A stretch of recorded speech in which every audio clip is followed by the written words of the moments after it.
Hey, what's going on? So, I'm doing a review. This will be my first review on Lisa Marshall. I was very scared what she was gonna say. Maybe I'm still scared. What do you say? Let's go ahead and, play this video. Um, let's see what she says about Muslims. Are they bad? Are they good? Let's find out.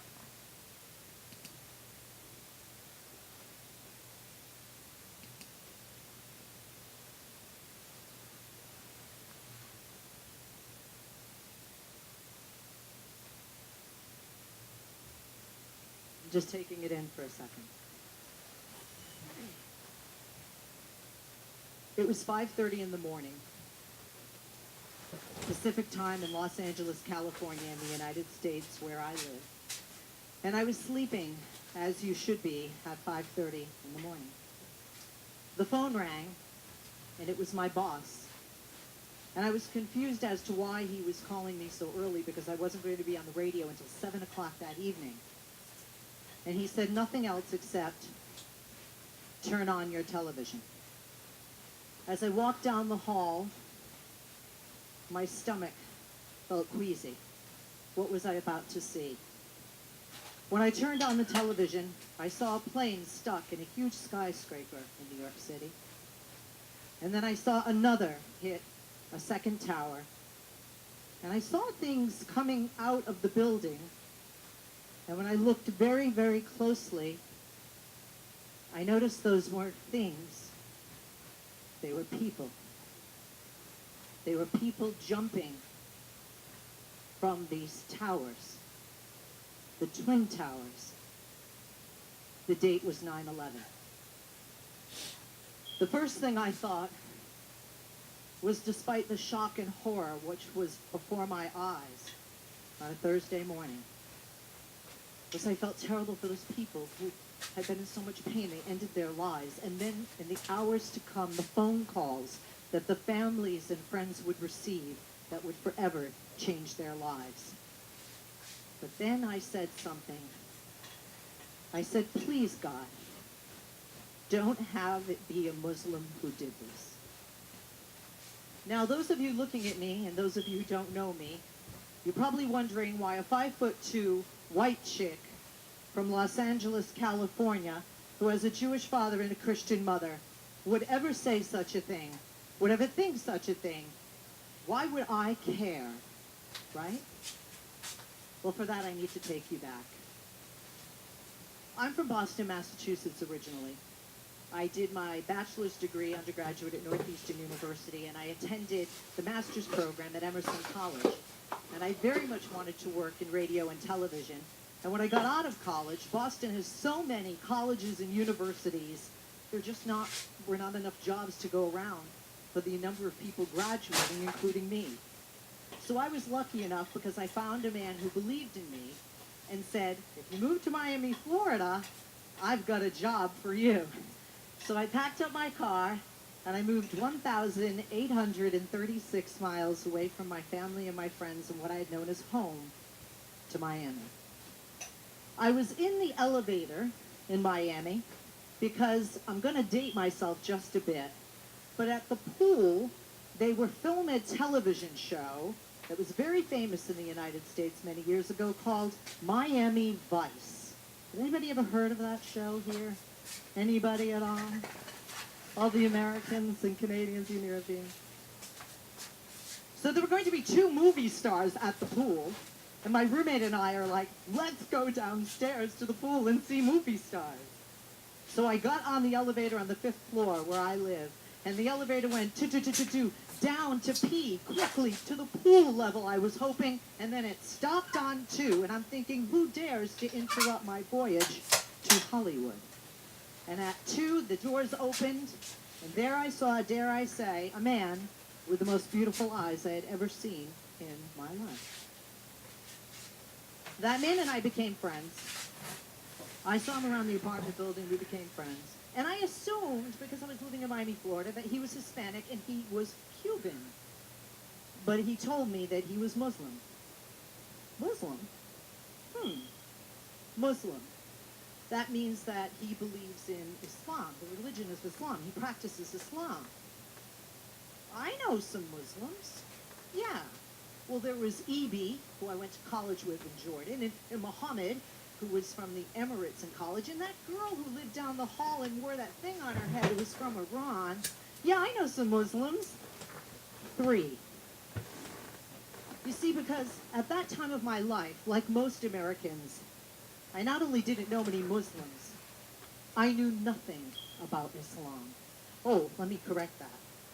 I am ashamed to say I was extremely ignorant about the religion of Islam. See, I apologize in advance, but at that time, like most Americans, I believed about Islam that it was a religion that was for countries really far away from mine and where I lived. It was a religion of very primitive people who lived in the desert, rode camels. Every man had 4 wives. Women were extremely oppressed. Honor killings were a weekly practice as well as child marriages. There was nothing positive about this religion and therefore about the people. As a feminist, this bothered me. I was certain that every woman who's Muslim and every woman who covered herself, whether it was Shabal Kameez with a burqa, a hijab, was oppressed and was being forced to do so. And as a feminist, this bothered me. So Americans had a mindset about Islam, and I, as an American, I shared in that prejudice. There's negative stereotypes, there's false stereotypes, and the ignorance. Let me tell you why I think, and I'm not making excuses for it, but why I think many Americans feel that way, or at least felt that way. For decades, the United States has been an extremely close and strong ally to Israel, giving billions of dollars and weapons. They are our allies. And then Americans learn that Israelis good. Israelis Jewish, Israeli allies. Allies and Jewish good. Palestinians, not our allies. Muslims, Islam, bad. You follow me? And although it's not true and not a nice way of thinking, it is the way and was the way of much of American thinking. But that was all about to change for me. Because that friend I had made with the beautiful eyes, he asked me if I'd like to meet his family. And I said, sure. I could add a few more Muslims to the list of those I knew. And I had my very silly ideas. Would they throw a burqa over me the minute I got in the door? Did they have a scarf handy to wrap around my head? Would they have furniture? Did I have to sit on the floor? Was I going to have to pray 5 times? Would the food be good? Would I like it? Would it be spicy? Would I have to eat it with my hands? How shallow I, Leslie Marshall, was at that time, but that is truly what went through my mind. Quite the contrary. These were not primitive people. This friend's parents are both physicians, highly educated. His father, the general surgeon, his mother, an OBGYN. His family was warm, gracious, and kind. They didn't force me to dress anyway. They sat me on a chair, gave me delicious food, and a fork to eat it with. They were not trying to impress their religion on me. They were warm and gracious, as hosts should be when somebody comes into your home. I changed my mind about Muslims that day. Maybe I needed to rethink my mind on Islam. But before I tell you about my education on Islam, I'd like to point out that that friend has been my husband for 21 years.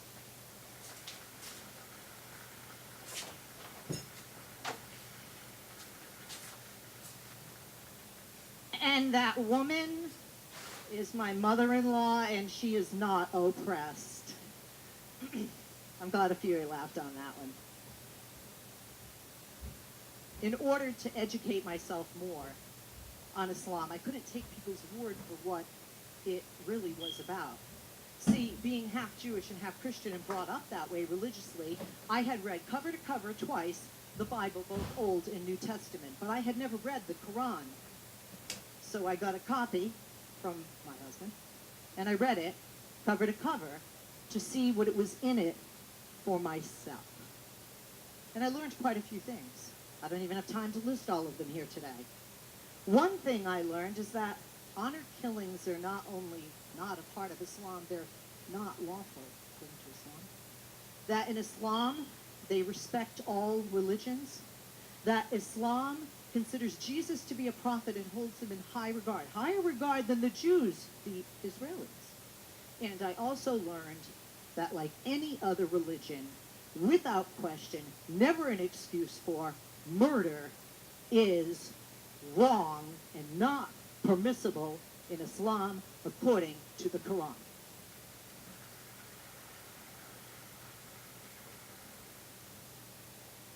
My education on Islam and on Muslims stretched out and branched out into various countries, so I became even more educated in this regard personally. In 1996, I went to Israel. Being half Jewish, my father being Jewish, I was curious.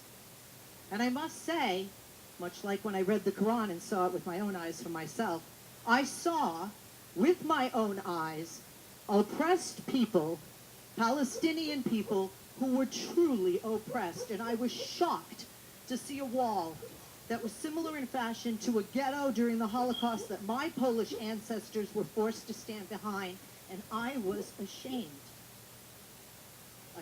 of my Jewish side for that. While I was there, I traveled to Egypt.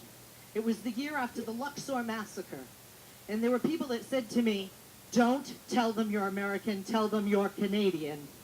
And I said, "Why? They hate Americans. Don't you know about the Luxor massacre?" I'm like, "Yeah, that was a tour bus of people from various countries. Don't tell them you're American." I get in the car at Cairo, nighttime, nice cool breeze to break up the heat of the day, driving. The taxi driver goes, "Where are you from?" I'm like, "The EU, Canada." And he said, "Oh, I thought you were American. Too bad. I was going to ask you about Bill Clinton and Monica Lewinsky." They didn't hate Americans. When I was sightseeing, a group of women wearing burqas, I could only see their eyes, were giggling. And you can tell a lot by the eyes. And they motioned for me to come over. And I was afraid, like, what are they going to do to me, right? And I walked over. They offered me to join them for lunch and wanted to know if my jeans were Levi's and wanted to touch them. We became friends. We swapped necklaces, sunglasses, pictures, addresses. The people were warm. The people were welcoming. Muslim country, Muslim people, again, Islam. I also went to Jordan, and my married name is Hussein, and the king was Hussein. So I was a queen for a day, and they were wonderful to me.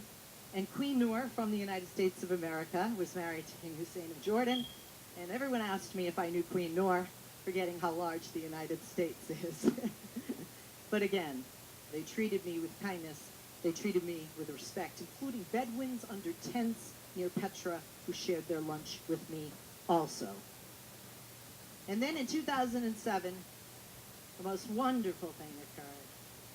My husband and I adopted our first child, our son, in Pakistan. And I had to live there for months, and this was after 9/11. Oh, and there were bad things said about Muslims and about Islam and about Muslim countries, but most certainly about Iraq, Afghanistan, and Pakistan. Didn't you know that everybody there was part of the Taliban, and they all hated Americans? And I was nervous. But I was included with the people that we visited and stayed with in Pakistan as a member of their family. To this day, we talk almost every day on Facebook. And in Pakistan, people opened up their homes and their hearts. And I saw with my own eyes some terrorist organizations. And I said to the driver bringing me to the airport, "What do you think of that?" And he said, "Well, what do you think I think of it? I live down the street from them. You live over there. I'm more afraid of them than you are." He wasn't signing his kid up for some terrorist summer camp, as many Americans would think. And he said to me as I got out of the car, I'll never forget, "Miss Leslie, please tell your George Bush president, don't bomb us like they did Iraq. We're nice people." Never forget that. How can you forget After 9/11, I won't lie, I was concerned. I was concerned for many reasons, one of which was selfish. My husband's an orthopedic surgeon with a Muslim Arabic last name. I frantically called his office on September 12th, and I said to his assistant, be honest with me, how many patients out of approximately 40 have canceled their appointments for today? I braced myself for the answer. 0.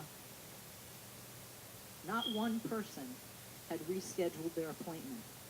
Not one person was afraid to go see, for the first time or a repeat visit or after their surgery, their Muslim doctor with an Arabic last name. Now, I'm not going to lie, after 9/11, the United States had its ideas much divided in two areas about Islam. America's view of Islam has changed, and I'll tell you about that briefly. But after 9/11, it was very apparent where people stood. There were Americans who threw things at mosques or put pork on the door handles, who even killed a Coptic Christian man they thought was a Muslim just 2 towns from where I live in Los Angeles. There were slurs in writing and certainly verbally. Women taunted on the streets, mothers wondering if their daughters should wear their hijabs to school. More women putting on hijabs to show that they're Muslim and they're proud and they're American as well. But I also saw the education of some Americans. And I say that because I think out of every tragedy there has to be some good, doesn't there? And I think there was some good after 9/11. People got to know their neighbors.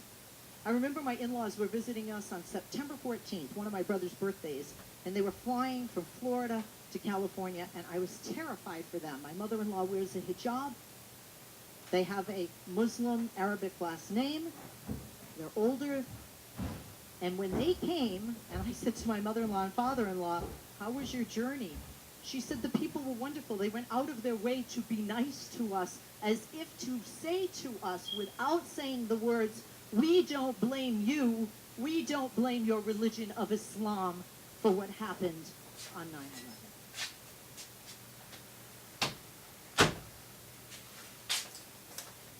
Now, unfortunately, the world has been the victims of many terrorism acts since 9/11. While I was flying here, there was an act of terrorism on the Champs-Élysées in Paris, and of course, we all know just last week in Egypt, at a Coptic Christian church. In the United States, I'm a member of the media, as you know, and in the United States, a lot of people rely on the media for their information. And unfortunately, I'm sure you've heard the phrase fake news, there's a lot of information that may not be accurate or that may be very one-sided. And people are watching this, and people are reading this, and people are listening to this. And that can be extremely dangerous. And I'll tell you why. Because there are some realities that not only America, but a lot of the Western world don't know. And I'm going to share some with you because I'm in the media, so you can believe everything I say, right? Just joking. 1.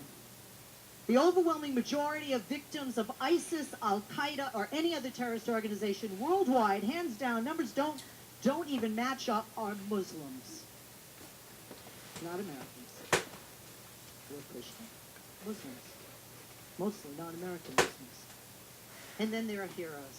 Would you like to hear about some heroes in the Muslim community who practice and believe in Islam and show a religion of peace? A lot of people don't hear about stories when there were the attacks in Paris.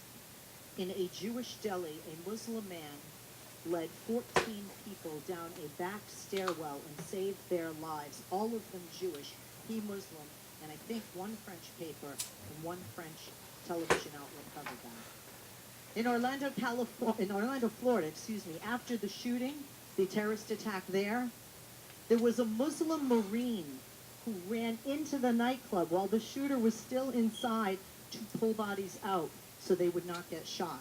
In San Bernardino, California, where there was a terrorist attack by a man and his wife, a physician who had actually been trained and had been in the military, an Iranian Muslim, told the authorities, put on his riot gear with his medical bag, walked into the building while the terrorists were shooting people and was treating people. You don't hear about that.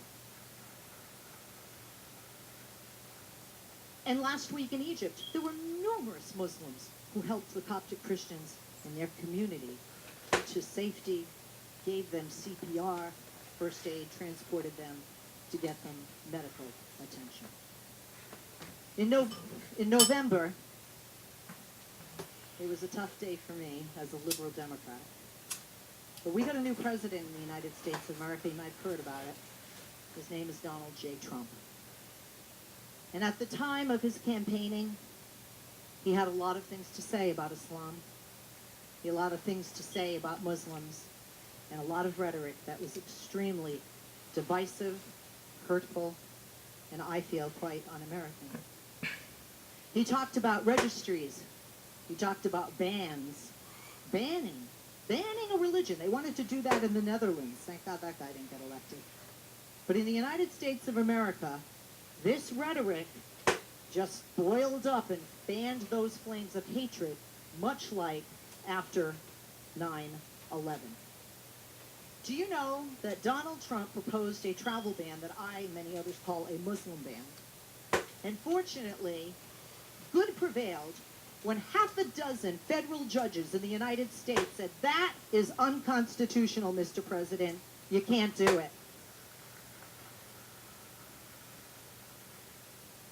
But our president in my country, who knows I don't fancy him because he sees my negative tweets about him, is quite the narcissist, as you've heard.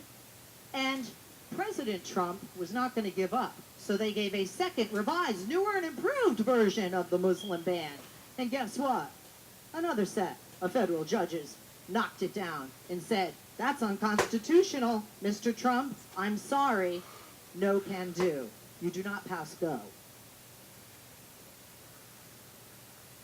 51%, just over half of Americans, do not approve of the Muslim ban, the travel ban. And if you look at those polls and break down the numbers, it's even a higher number depending on how the questions are posed. America is divided. There's good and there's bad. And it's divided, I wouldn't say nearly in half. There are still some who have bad, what is America's view of Islam? Some have bad ideas of Islam.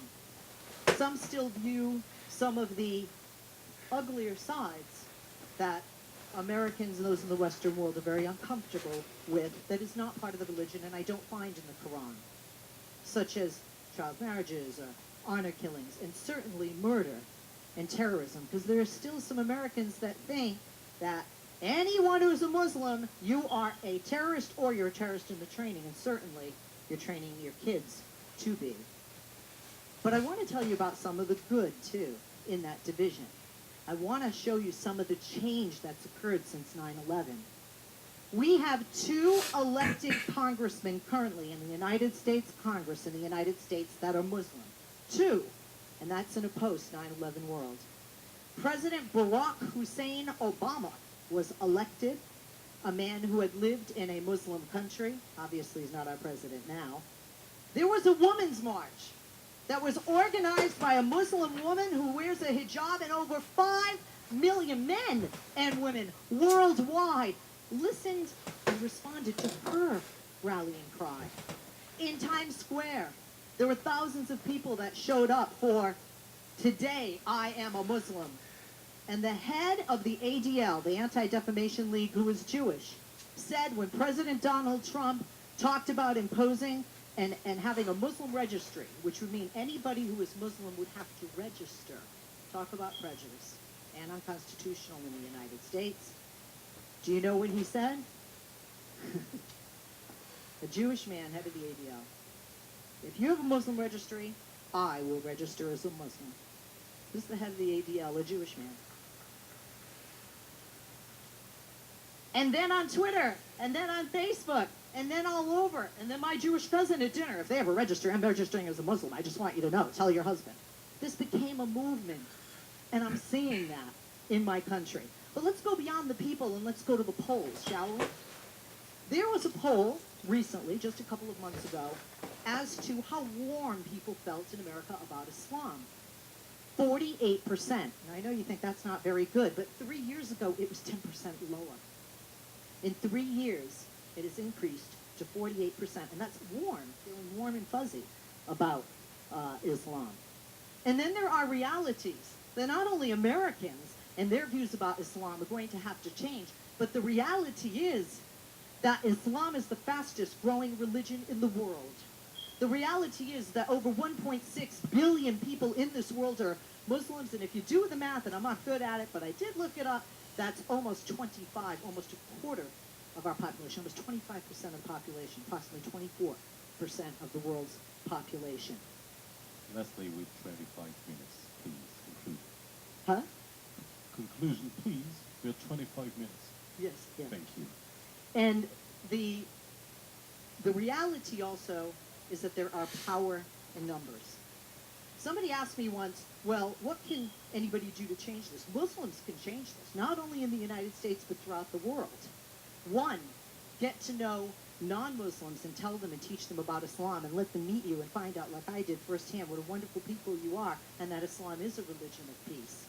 Two, get involved with your schools, run for office, have a carnival in your mosque parking lot, invite people into the mosque so they can see, well, that person may worship differently or believe in something different than I, but we're pretty much the same. And by the way, that's something I noticed in traveling the world. People are pretty much the same.